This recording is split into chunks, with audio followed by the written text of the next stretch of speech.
فارغ ہوا میں نے ایک اور دوست کے لیے ویلا کیا وہاں پہ, اور سہیل رشید صاحب کے ساتھ میں ویلا کر رہا تھا. صحیح.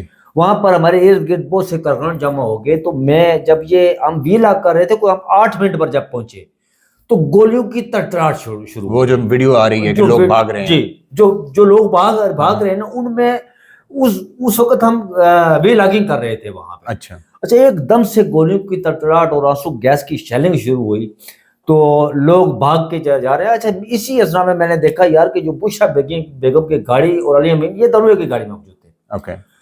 یہ اسپیڈ سے اور تیزی سے وہاں سے نکلی وہ گاڑی کہ میں نے اسے دیکھا کہ یار وہ گاڑی سینٹورس کی طرف گئی.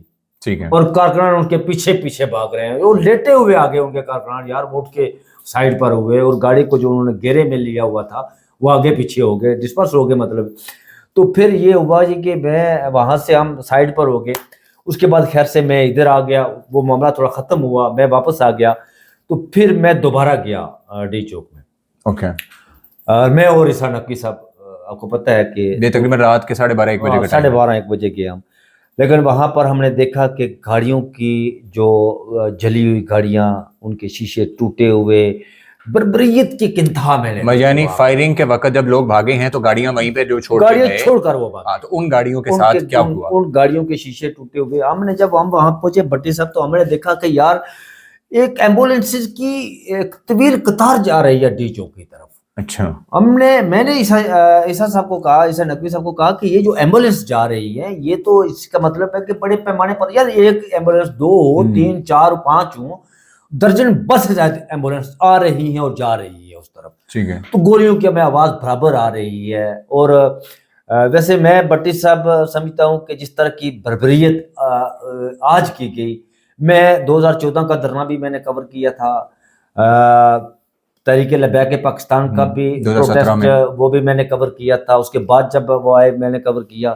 اس طرح کی بربریت میں نے اس وقت پہ نہیں دیکھی جس طرح کی آج بربریت. مطلب مارکیٹیں قریب کی ہر جگہ جا کے آپریشن کیا گیا, لوگوں کو ڈھونڈ کے کشمیر ہائی وے تک گئے, ان کے پیچھے جو لوگ بھاگ رہے تھے ان کو بھی پکڑا گیا اور مارا گیا, پیٹا گیا. اچھا, اعداد و شمار کچھ آئے ہیں ابھی, میں ذرا لوگوں کے ساتھ یہ شیئر کر دوں. رائے صاحب, پیمز ہاسپٹل سے, جو اسلام آباد کا گورنمنٹ پولی کلینک ہاسپٹل ہے, وہاں سے جو اعداد شمار آئے ہیں پروٹیسٹ کے حوالے سے 26 نومبر کا, اس کے اندر رائے صاحب 28 لوگ ان کا نام ہے, 28 لوگوں کا ذکر ہے.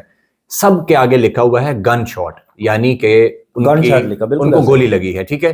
2 بندوں کے آگے یہاں لکھا ہوا ہے گن شاٹ ایکسپائرڈ, ایک اور بندے کا نیچے لکھا ہوا ہے گن شاٹ ایکسپائرڈ. اس کے مطابق 2, لیکن صحافتی ذرائع کنفرم جو ابھی تک کر رہے ہیں کہ تقریباً 8 کے لوگ تو کنفرمڈ, 8 سے زائد لوگ. میں نے ایک ایسے نوجوان کو بھی دیکھا ہے جس کا تعلق, وہ منظر جب آنکھوں کے سامنے آتا ہے تو میرے رونگٹے کھڑے ہو جاتے ہیں. میرے خیال میں تھنک سو کو مجھے بتایا جا رہا تھا کہ کوٹلی ستیاں سائڈ یا اس سائڈ کی طرف سے اس کا تعلق ہے اس نوجوان کا. اور یار وہ ناقابل بیاں ہے, وہ بندہ بیاں نہیں کر سکتا کہ میں نے جو اس کو, مطلب میں نے وہاں پر کئی ایسے لوگ بھی دیکھے جو خون میں لت پت تھے, اور ایون کہ ایک بندے کے پاؤں اس پر جو ہے اس سے پاؤں سے خون نکل رہا تھا. نوجوان تھا, پاؤں الگ ہو گیا ایک بندے کا, وہ پیمز ہاسپٹل سے ویڈیو آئی ہے, پاؤں سے خون نکل رہا تھا اور نوجوان تھا وہ ایک بندہ. وہاں پر میں نے بٹی صاحب, میں نے وہاں 15-18 سال سے لے کر 70 سال تک لوگ دیکھے, فیملیز بھی میں نے دیکھی, جوان بھی میں نے دیکھے, نوجوان بھی دیکھے, لیکن ان کا اندر جو جوش تھا, جذبہ تھا, وہ دید نہیں تھا, قابل دید تھا. وہ تیار تھے آگے جانے کے لیے, اور وہ مقابلہ کر رہے تھے ریاستی فاسدیت کا, فاشزم کا, جبر کا. لیکن افسوس, کچھ لوگ تو کہہ رہے تھے کہ اپنے لوگوں پہ گولی نہیں چلائیں گے. یہ اس پر بعد میں بات کرتا ہوں, لیکن مجھے افسوس اس بات کا ہوا کہ جو ان کی لیڈرشپ تھی وہ میدان عمل میں کھڑی نہیں ہوئی. اور میں بہت ساری تو پہنچی نہیں.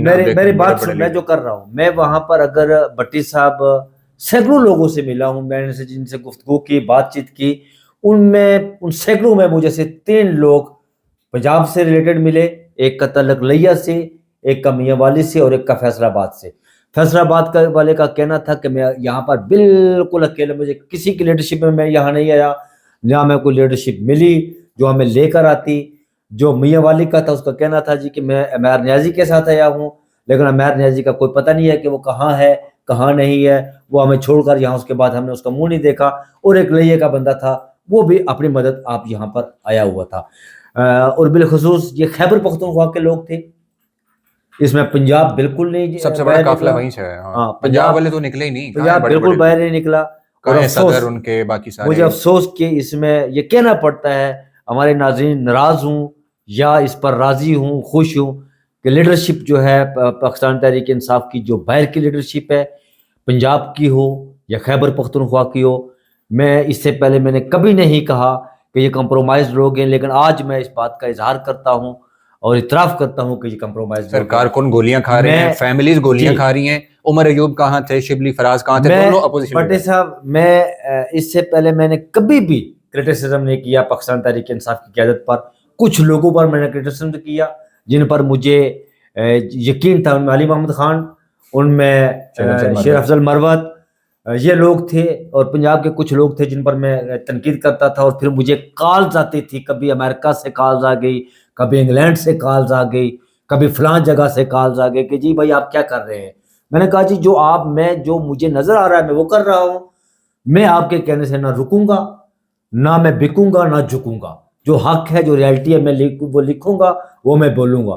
لیکن میں آج یہ برملا میں اس بات کا اعتراف کرتا ہوں کہ پاکستان تحریک انصاف کی جو باہر کی قیادت ہے, جتنی بھی قیادت ہے, وہ علی امین گڈا پور سے لے کر حماد اظہر تک, وہ بیرسٹر ماہر نیازی سے لے کر شبلی فراز تک, تمام قیادت وہ کمپرومائز لوگ ہیں. وہ آپ کہہ سکتے ہیں کہ انہیں عہدوں کا لالچ, انہیں کرسی کا لالچ, انہیں اقتدار کا لالچ ہے.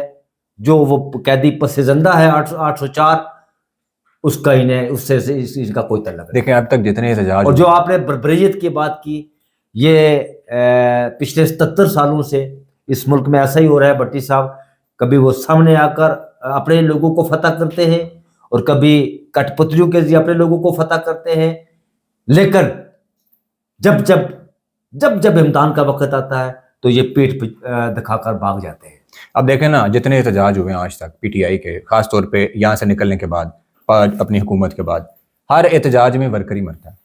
ایسا ہی کسی لیڈر کو آج تک, کوئی چھوٹا سا لیڈر بھی ہے کہ اس کو کوئی گولی لگ گئی ہو, کونسل کو گولی نہیں لگی یار کبھی یہاں پہ. تو میں تو عوام صرف رہ گئی گولیاں کھانے, 5-7 دن سے فیملیز وہاں بچے لے کے آئی ہوئی ہیں, 3-4 دن سے دیکھ رہا ہوں. میں پہلے دن بھی گیا وہاں ڈی چوک سے, میں نے وہاں سے جا کے ویر لاگ کے, دوسرے دن بھی گیا, تیسرے دن, چوتھی رات کو بھی گیا. کل رات کو لوگوں نے تنقید کا نشانہ بنایا مجھے, یہ پلانٹڈ ہے, یہ سارا کچھ ہے. اب انہیں پتہ لگا کہ یہ پلانٹڈ ہے.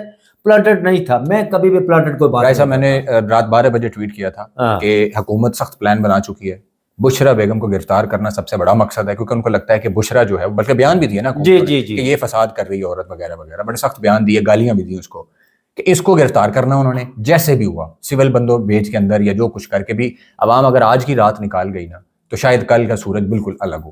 لیکن وہی ہوا. محسن نقوی جس طرح دھمکی دے کے گئے تھے کہ سب کلیئر ہوگا جناب, صبح اسکول بھی کھلیں گے, صبح نیٹ بھی کھلے گا, انہوں نے کر دکھایا. تڑتڑاہٹ گولیوں کی پورے اسلام آباد میں گونجی, پنڈی تک سنائی دے رہی تھی گولیوں کی آواز. اس طرح گولیاں چلتی رہی ہیں. اور اس کے بعد آتے جاتے لوگ جتنے تھے, وہ بعد میں اگر پیچھے سے آ بھی رہا تھا نا, اس کو بھی گرفتار کیا گیا. خیر, تحریک انصاف کی عوام جو ہے خود ہی ڈیسائیڈ کر لے گی کہ ان کی لیڈرشپ کیا رہا ہے. صاحب ہم نے جو دیکھا یا ہم نے جو محسوس کیا ہم نے بتا دیا. یہ اب تک کی صورتحال ہے. رات 1 بجے کے بعد بربریت ہوئی ہے. فہیم اختر ملک صحافی ہیں ایکسپریس نیوز کے, انہوں نے کہا ہے کہ جو بربریت آج کی رات ہوئی ہے, اس کی جب تفصیلات آئیں گی نا تو لوگوں کو ہوش اڑ جائیں گے. تو یہ صورتحال تھی اب تک کی. اب انشاءاللہ اس کے بعد جو کچھ ہوگا وہ بھی آپ کے سامنے رکھیں گے. اپنا بہت سارا خیال رکھیں. اللہ حافظ.